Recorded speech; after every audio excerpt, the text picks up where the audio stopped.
Hey everyone, Yin Chao back again. Wizards of the Coast just dropped another update to their Unearthed Arcana. Today we have the Bartok College of Eloquence and the Sacred Oath Paladin. Or sorry, the Oath of Heroism Paladin. Let's take a look.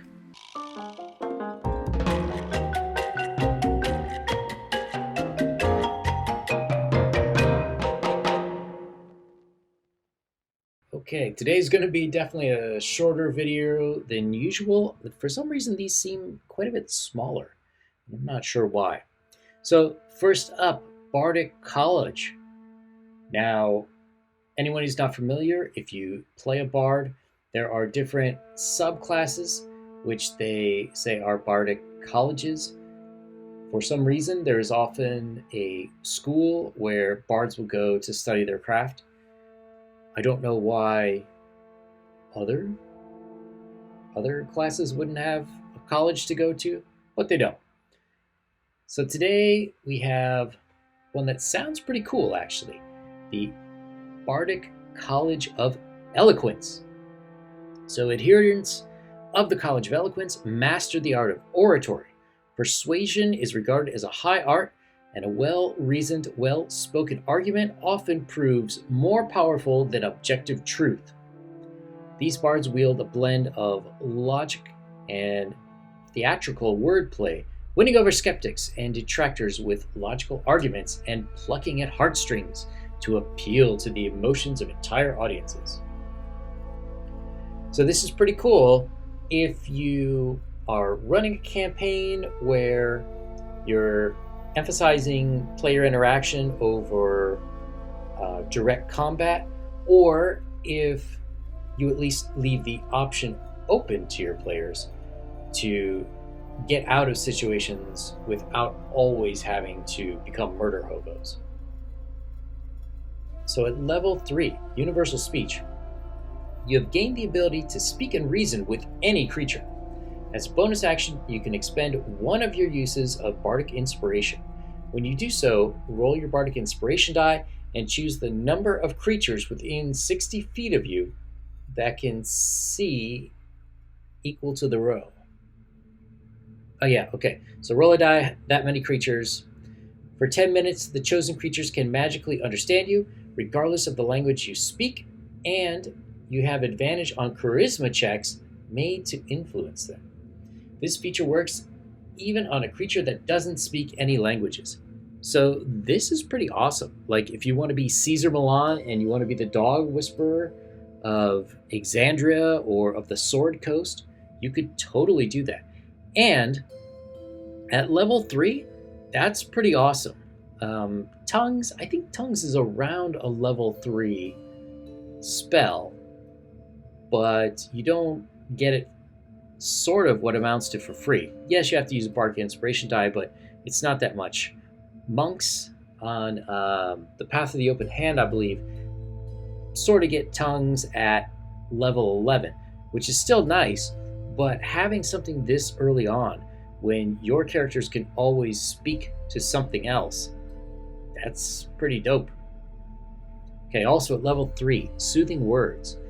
You can now cast Calm Emotions without expending a spell slot. You can use this feature a number of times equal to your Charisma modifier. So a lot of people, man, if you're doing like a point buy-in system, you may be able to get this 4 or 5 times before finishing a long rest. Are you guys trying to get past the guards and you pissed them off? Well, Calm Emotions may help you get out of there without being arrested. Start a bar fight? Calm Emotions. Forget your wife's birthday? You're going to need all 5 of those Calm Emotions. Undeniable Logic. The 6th level College of Eloquence feature. You can spin words laced with magic into a knot of reasoning that can be encouraging or impossible to follow.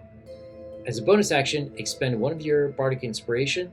When you do so, choose a creature you can see within 60 feet of you that can hear you, then roll the die, and you get one of the following. Creature takes psychic damage equal to the number you roll on the on the Bardic Inspiration die, and the creature must succeed on intelligence save against your DC, or have disadvantage on the next saving throw it makes before the end of your turn. Before the end of your next turn. So you can easily set somebody else up. Let's say the creature has, let's say, a high DC on something. You hit it with this psychic damage, and then next you've got a wizard who's going to hit it with disintegrate. Well, that's great, because now that creature will have disadvantage on the wizard's disintegrate. Second point, the creature regains hit points equal to the number you roll on the Bardic Inspiration die, and the creature has advantage on the next saving throw it makes before the end of your next turn. So this could be very helpful if you got like a frontline tank against some enemy that doesn't have a lot of resistance against. Like, let's say maybe you have a barbarian against some kind of a magic user. This could be very helpful. And lastly, we have Infectious Inspiration. When a creature adds one of your Bardic Inspiration die to its ability check, attack roll, or saving throw, and the roll fails, the creature can keep the Bardic Inspiration die. In addition, when a creature adds one of your Bardic Inspiration die to its ability to check, attack, or roll, or saving throw, and the roll succeeds, you can use your reaction to encourage a different creature that you can hear within 60 feet of you, giving it Bardic Inspiration die without expending another one of yours. So a little bit confusingly worded. You give someone Bardic Inspiration. If they succeed, you then sort of get a freebie Bardic Inspiration you can give to someone else within 60 feet. And if it fails on its roll with Inspiration, it can keep the die. You can use this a number of times equal to your Charisma modifier, and you regain it all after a long rest. So this is also a pretty cool use for bards. I gotta say, I really like the sound of College of Eloquence. Now, if your DM is a real combat-heavy guy, he likes sending you into dungeons that are just packed full of enemies. I don't know, that's a tough one. If you exist in a world where not murdering everything is held at a high value, this may be a good choice for you. Alright, this next one is a little so-so in my opinion, although it has some nice features. The Sacred Oath that your Paladin takes at level 3 is really their entry into the ministry, into the official inner sanctum of the religion that they belong to. So we have Oath of Heroism. The Oath of Heroism is an affirmation of your destined path, one laid for you by divine hands. For whatever reason, a god or group of gods has included you in their machinations. You are not a reluctant hero, but one who fully embraces the idea that great deeds are yours to achieve. So the tenets of heroism. Actions over words, strive to be known by deeds, not words. Challenges are but tests. Every hardship serves to challenge your abilities and harden your resolve. Embrace destiny. You didn't choose this path, but it's yours to walk. Hone the body like raw stone. Your body must be warped so its potential can be realized. Yes, okay. I mean, I like all of this idea. I don't know that it makes sense to put this at the subclass level. It seems like this kind of thing is best left to the individual player, that they want to create a character like this. All right, third level, spells. So you gain oath spells at level 3, and that are listed below. Well, actually, we have for different levels. Third, Expeditious Retreat. Now, you'd think something named Expeditious Retreat would be counter to the idea of this subclass, but actually just makes you run faster. Guiding Bolts, 5th level, Enhance Ability and Thrall. 9th, Haste, Ooh, that's pretty late to get haste. Protection from energy, 13, compulsion, freedom of movement, 17th, commune or conjure volley. So your channel divinity. You gain the following 2 channel divinity options. You can use your channel divinity to augment your athleticism with divine favor. As a bonus action, you gain advantage on all strength, athletics, and dexterity acrobat checks for the next 10 minutes. You can use your channel divinity as a bonus action to guide your attacks for 1 minute. Your weapon attacks score a critical hit on a roll of 19 or 20. That's pretty handy. I mean, both of these are actually pretty darn good mechanically, especially if you're in tougher fights and if you're going to, let's say, cross train. So if you're going to take, like, let's say a monk, and then you took 3 levels in Paladin, which could absolutely work. The ability to gain advantage on all strength, athletics, and dexterity checks for the next 10 minutes could be huge. Same thing with your attacks. There are certain classes that get bonuses to crits, like a barbarian. So if you can get the bonus on a 19 or a 20, that means you would be getting your damage bonus on 10% of the rolls, theoretically. Mighty Deed, 7th level Oath of Heroism feature. Your actions on the battlefield can supernaturally bolster your allies and demoralize your enemies. Whenever you score a crit or reduce a creature to 0, you can choose 1 or more creatures that you can see within 30 feet, up to a number equal to your charisma modifier. All the chosen creatures are affected by one of the following effects.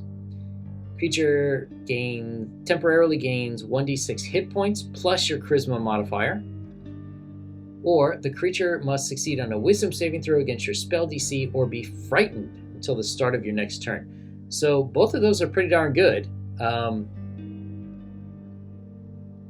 If every time you kill something, you're doing 1d6 plus whatever the charisma modifier is, healing to a bunch of allies, that can be huge, especially at lower levels. So once you use this feature, can't use it again until next turn. Makes sense. Glorious Defense. Your blessed glory on the battlefield can misdirect an attack. When a creature you can see hits you with an attack roll, you can use your reaction to gain a bonus AC against that attack, potentially causing it to miss you. The bonus equals your charisma modifier, minimum of +1. If the attack misses you, you can make 1 weapon attack against the attacker as part of this reaction. So that's pretty good, actually. Especially if your Paladin is a tank, always more AC is going to help a lot. And if that attack then misses you, you can make a weapon attack as part of this reaction. So that's pretty darn good for anybody front line. Now it is level 15, so you're probably not going to be facing a lot of swarming enemies, but more big bosses by that level. Most campaigns don't make it that high, so if you would have it or not, I don't know. Living Myth, 20th level Oath of Heroism feature. You can now empower yourself with legends, whether true or exaggerated, told of your great deeds. As a bonus action, you gain the following benefits for 10 minutes. You are blessed with otherworldly comeliness, which means hotness, basically. Gaining advantage on all charisma checks. Once on each of your turns, when you make a weapon attack and miss, you can cause that attack to hit instead.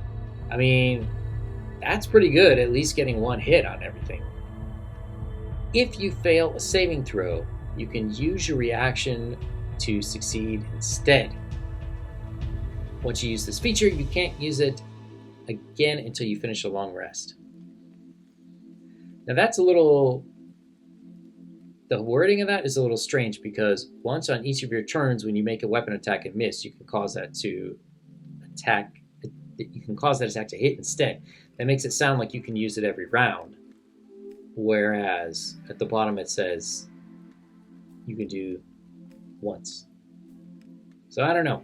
I guess that's going to be up to DM's discretion. So again, this is a pretty good build, actually. And it could be a lot of fun to play. The only thing that I have a problem with is sort of this part right here, the tenets of heroism. You're pretty much locked into that style of play. If you're cool with being the guy who, you know God has told you what to do, and you're going to go out and kick some ass for God, then this very well may be a great class for you. If you want a little nuance, or perhaps if your character is a little bit more complex and your characters lose a battle and you have to then maybe they would have a crisis of faith or something, it does not work well with Oath of Heroism. So everyone, thanks for tuning in. Zhang Yan Zhao. If you like this content, please subscribe, give me a thumbs up, and leave a comment. All those interactions definitely help the channel, help it grow, help me to create more content for you. Thanks a lot, guys, and I'll see you soon.